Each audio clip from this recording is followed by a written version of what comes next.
find some sort of harmony and balance. What's up, everybody? BC here. Welcome back to another episode. Today, I want to talk to you guys about more of what I would consider like a mental exercise and something you need to adopt in your life that I've implemented now for the better part of probably 10 years now. And it's been extremely beneficial just in my overall experience of life, but my results, my amount of desire, self-belief, and all these kind of intangibles that people are looking for to adopt into their lives and really help them long term. Because these are changes that we start making that just help you in every area of life and build you from the inside out, right? And what I want to talk about specifically is this. Internally, your state of mind and your belief and thought process and image of yourself needs to be, I'm saying need because what this unlocks is amazing. It needs to be larger than life, right? We've been crippled from the outside to believe that, no, you need to limit the way you think and you can't think highly of yourself. And people throw words like narcissist and arrogant without even really understanding what that is, right? If I think of myself, again, keyword here is think. I can think of myself in any way I want. Why is it that it's celebrated that when somebody beats themselves up or thinks of themselves very lowly, it's okay? But the moment you start thinking more of yourself, again, thinking, it's now this taboo thing. So you have to really look into that because the moment you begin to think of yourself in a bigger light, and I'll give you plenty of examples throughout this episode, everything starts to change. If my mental projection and image of myself is that I was an emperor, I immediately stand up straighter. I get a shot of positive emotion. And when I open my eyes or come back to here the present time, I move differently. I speak differently. I might use different words, right? I might carry my facial muscles a little bit differently. I look upon the world a little bit differently. Again, it's not that I'm going to now tell the world I'm an emperor and they need to respect me as an emperor, right? That has nothing to do with that.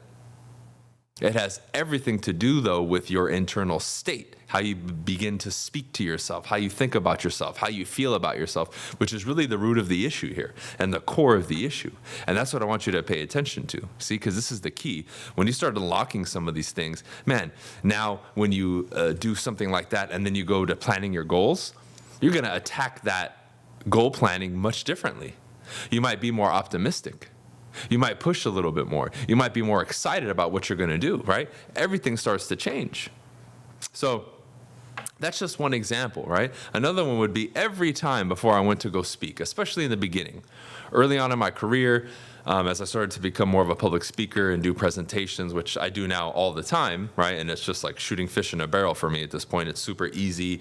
I can go and just deliver without really putting much time or effort into it, right? But before, where it took some mental rehearsing, it took some preparation, and I had to really tap into it more because it wasn't such a built skill for me yet. I remember doing stuff like this. I remember picturing myself as like a Spartan or a warrior or some of these characters that I admired or superheroes, right? Like even in my office, I have posters of the X-Men and Mortal Kombat because, man, I admire some of those characters for the traits that they have, and I would embody them. I would picture that I have them. So when I go through an exercise and picture myself as a Spartan before I go out on stage, man, I feel like I have a physical prowess. I feel like I have power. I feel like I have confidence. I feel like I'm strong. I feel like my voice is going to be stronger and louder and thicker and better and more impactful, right? And it changes your internal state completely. And when you face life with these shifts, with these subtle shifts, man, it changes everything. Your customer, if you do this exercise before you go meet with him, will respond to you and view you differently without a doubt. It's impossible. Why? Because you feel and you've conjured up something differently internally. Therefore, externally, your delivery, your look, your energy, your vibe, your emotional state, everything is different. Therefore, the impact on the customer will be different, period.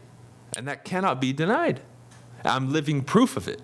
My students are living proof of it, right? The top of the top, when you listen to interviews about them, right? And you get into the thought process, they had thought exercises like this that they would implement. A lot of them, all the old conquerors and emperors, maybe not all of them, but the vast majority of them would do stuff like this.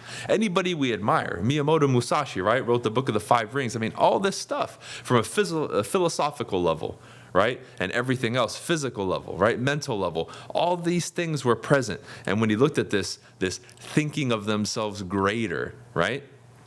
It wasn't by society's label of, oh, you think you're better than people. No, they just viewed themselves in a higher light, viewed themselves as having more potential. And they were able to look down the road a year from now, 6 months from now, 5 years from now, and see the more actualized version of themselves, the more successful version of themselves, the more physically strong version of themselves, the more mentally strong version of themselves, the more emotionally intelligent version of themselves, in the future. And they were able to tap into it because they could create a clear, convincing image in their mind. And then here's the key: they would hold it.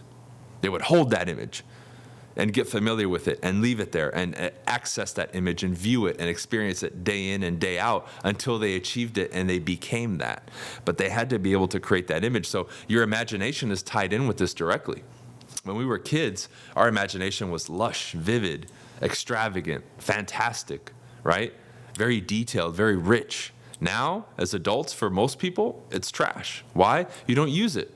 Your imagination has been robbed by just watching video games or porn or all this other shit where it's fed to you instead of you conjuring it up yourself by closing your eyes or imagining something.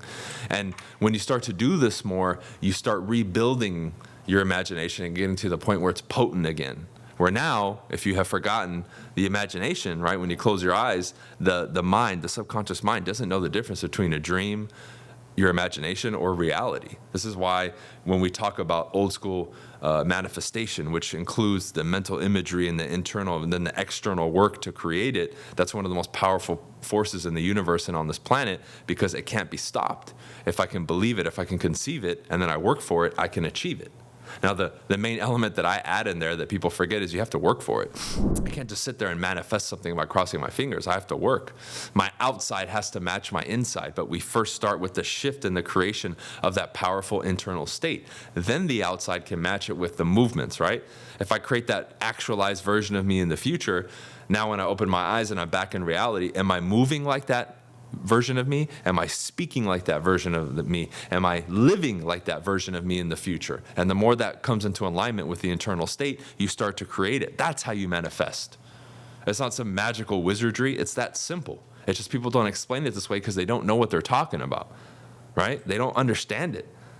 And that's kind of one of my gripes about a lot of this stuff out there in social media or what's being pushed in the algorithms is a lot of people are clueless. They really don't know what they're talking about. They're just trying to scam you and make some money. Right? It's nuts. It really is. So understanding these concepts in a simplistic fashion, and then more importantly, knowing how to implement them immediately in your life is what's key here. So this mental imagery, right? Having this alignment, having your imagination, making sure that you're conjuring up the right images and viewing yourself, right? And the easiest way is, what characters do you admire? What characters do you admire? Is there a superhero that you have a really close affinity with, connection with? Was it an old Mortal Kombat character, X-Men? I have a million. Maybe it was, Achilles from the Trojan Wars back in the day, and you read that, or Leonidas, the Spartans and all that, right? I mean, I have a million. You can have a million, but what do you know about them? Have you read about them? Do you really know about the character? Have you done your research? What is it specifically that you would like to have, or what you admire in them? Can you picture yourself exhibiting those qualities and embodying them and having them? Can you imagine it? Can you feel it? Can you see it? Then can you create it in the real world? Maybe a character that you like has just this resounding charisma. Can you see yourself and experience yourself first in your mind's eye having that type of charisma and speaking in front of an audience or in front of people and embodying it and experiencing that, which is you having charisma and people responding to that charisma? Can you? Because if you can in your imagination, now you can create it in the real world. Now you can put together the building blocks of what it's going to take for you to create and have that real charisma that you can develop. It goes with all these things, right? An uncanny or just razor sharp communication skills, you can develop that. All these things, a stage presence or just a presence in general, you can develop that. An inner confidence is unbreakable. You can create that. I mean, all these things, but it first comes from something that you admire in me or that character. I go with these characters because a lot of them are mythic in proportions. They're legendary characters of history, or these imaginary characters like Mortal Kombat and X-Men that just, again, exceed how people think from an average standpoint. Because when it comes to thinking and how you view yourself, it should be nowhere near average. It should be, again, larger than life, beyond people's expectations. Because now, if that's what you're holding on to, and that's really what you're aspiring for, man, you're going to push. Because even if you don't get there, you're going to make it much farther than if you create an average viewpoint of what you want or estimation of what you think you're going to become. There's no comparison there. Going for something larger than life, that will be a quest that, hey, if I ever was to achieve it, wow, that would be legendary. But if I'm on my way, I'm going to push a lot harder than if I have average expectations or viewpoints of myself. And that's really the point here, right? This thought exercise can completely transform your state of mind, your internal belief system, your philosophies, your regular emotional state throughout the day, how you attack your tasks, your business, your life, your relationships, your ability to develop skills, understanding the importance of your imagination. I mean, all these things. And it's really just infinite in its capability to improve you and improve, most importantly, your quality of life.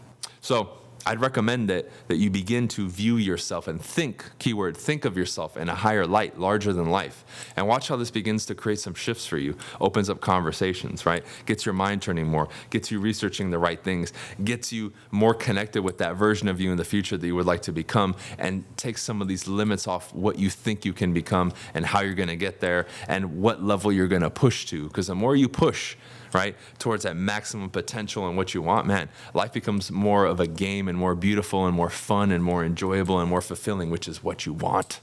Okay? So that's it for this one, guys. Hopefully you enjoyed it. Take this thought exercise and do something with it. Anything I can help you with, reach out to me. You're more than welcome to go to bryancasella.com and bryancassellacoaching.com to see what we have to offer to help you. Okay? We'll see you in the next episode. Peace.